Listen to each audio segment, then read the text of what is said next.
अस्सलाम वालेकुम दोस्तों जीअं त असां शाह लतीफ़ जे शाइरी में मुख़्तलिफ़ पहलू जे हवाले सां लेक्चर सीरीज़ स्टार्ट करे रखी आहे। सो अॼु जो असांजो शाह लतीफ़ जी शाइरी जे हवाले सां आहे शाह जी लतीफ़ जी शाइरी में जिदोजहद। दोस्तों हर पहलू वांगुरु शाह लतीफ़ जी शाइरी में जिदोजहद जा बि अंसर मिलनि था। त शाह लतीफ़ जी शाइरी शाह लतीफ़ फरमाइनि था, खरकण लाइ जुतियूं लाइ सुख न सुता कॾहिं ओसीअड़ो आहे खावड़ियनि खे पंध जो। त इन में बि असांखे लाॻीती जिदोजहद जो ज़िक्र मिले थो। शाह लतीफ़ पंहिंजी शाइरीअ में जिते ॿियनि केतिरनि ई आला इंसानी क़दरनि जो प्रचार कयो आहे, उते जिदोजहद या अमल जी अहमियत ते बि तमामु घणो असरु ॾिनो अथसि। शाह लतीफ़ जी दोस्तो शाह लतीफ़ जी शाइरी में असां ॾिसंदासीं त ससुई जे हवाले सां बि मुंहिंजे ख़्याल सां 5 या इन खां वधीक सुर आहिनि। सो ससुई जा तक़रीबन जेके सुर आहिनि उहे बि जिदोजहद जा तक़रीबन जिदोजहद ते ई आहिनि। उनमें ससुई जे जिदोजहद जा दास्तान आहिनि। सो दोस्तो इन खां अलावा जेका उन खां अलावा सुहिणी आहे जीअं उहा मिलण थी वञे मेहार सां, सो इन में बि हिकु जिदोजहद जो असांखे अक्स मिले थो। इन खां अलावा मुख़्तलिफ़ असांखे जेको आहे जिदोजहद जे हवाले सां शेर मिलनि था। गाफ़िल गफ़लत छोड़ तूं कंहिं अणासी ओझरे, चपाता चढ़ी विया वञी पहुता तोड़, नेणे निंड खोड़ जम वरनि में वाका कई। मक़सदु माणण लाइ हर क़िस्म जी कुर्बानी ॾियणी पवंदी आहे। पाण फरमाइनि था, सदाए थी सभु का बुख न बासे का, चई तेई ज़ात जी जुंबिश न आहे जा, मूसी हले सा जा जी मिठो ई न करे।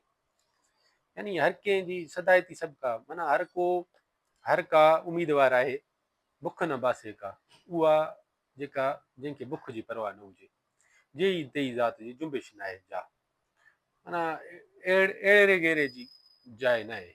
मूंसी हले सा मूंसां उहा हले जा जी मिठो न करे, जंहिंखे जी जेको आहे परवाह न हुजे, जी मिठो न हुजे, यानी लाॻीतो जिदोजहद करण वारी हुजे।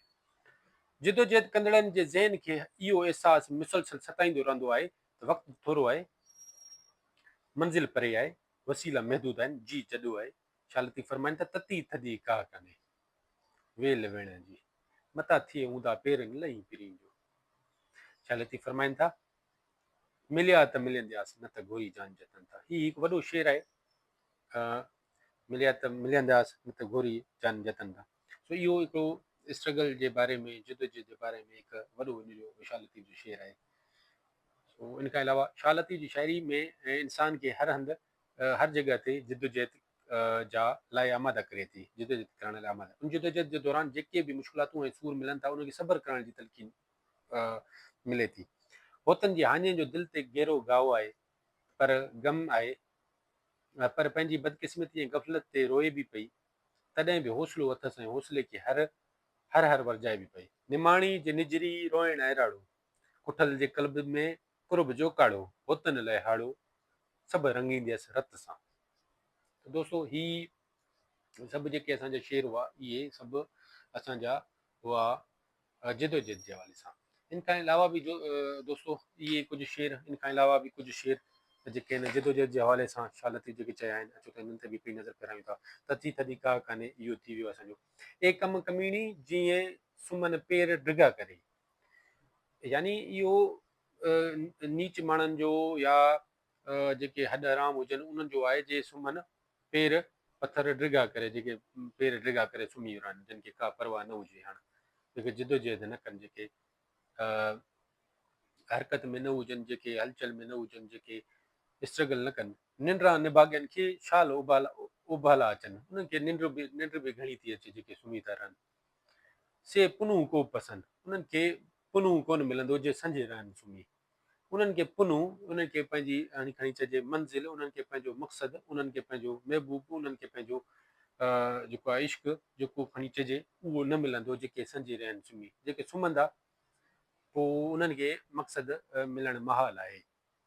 जॾहिं सुतियूं जे पथर पेर ड्रिगा करे, यानी जॾहिं उहे सुम्ही पियूं, पथर पेर ड्रिगा करे सुम्ही पियूं, तॾहिं तिनी खे साथ सुते ई छॾियो, तॾहिं तिनी खे साथ सुते ई छॾियो, उहे सुती रहियूं, असां निकिरी वियासीं। यानी जेके सुम्हिया उहे रहिजी विया।